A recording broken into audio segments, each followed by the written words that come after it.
कहते हैं हर साधना का एक लक्ष्य होता है।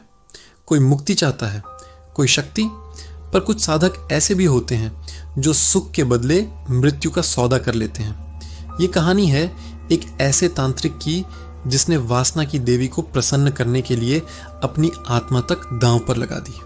रात का वो समय था जब हवा तक रुक जाती थी। रुक श्मशान की राख अब भी गर्म थी और उसी राख पर बैठा था तांत्रिक नरेश। नग्न शरीर पर सिर्फ भस्म और सामने एक स्त्री की तस्वीर, सुंदर, मोहक लेकिन मृत। वह तस्वीर नहीं, वासना की देवी मोहिनी भैरवी का प्रतीक थी। नरेश ने 7 रातों तक काम साधना की प्रतिज्ञा ली थी। हर रात एक मृत स्त्री के शरीर से तंत्र करेगा। हर मंत्र के साथ वह अपने भीतर से भय, लज्जा और मानवता को निकाल फेंकेगा। धीरे धीरे वह स्त्री की आत्माएं उसके चारों ओर मंडराने लगी। सुनाई दिया, क्या तू मृत्यु के बदले सुख चाहता है? नरेश बोला।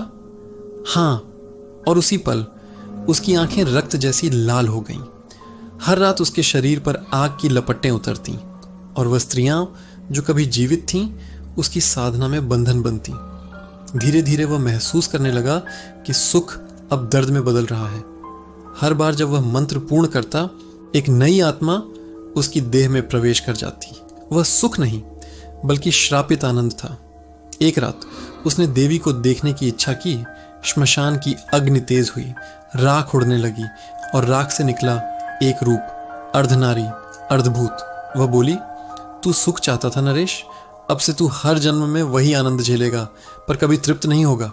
नरेश चीखा, मुझे मुक्त कर दो, पर उसकी आवाज राख में समा गई। लोग कहते हैं आज भी उस श्मशान में हर अमावस्या को किसी के कराहने की आवाज आती है और राख से उठती है एक परछाई जो किसी मृत देह को छूकर फुसफुसाती है। काम साधना अधूरी नहीं रही, बस कभी खत्म नहीं हुई। कभी कभी सुख पाने की चाह आत्मा को इतना बांध देती है कि मुक्ति नाम की कोई चीज बचती ही नहीं। याद रखना, तंत्र में जो वर्जित है वही सबसे घातक है। काम साधना, मृत्यु के बदले सुख, कुछ सुख अमर श्राप बन जाते हैं।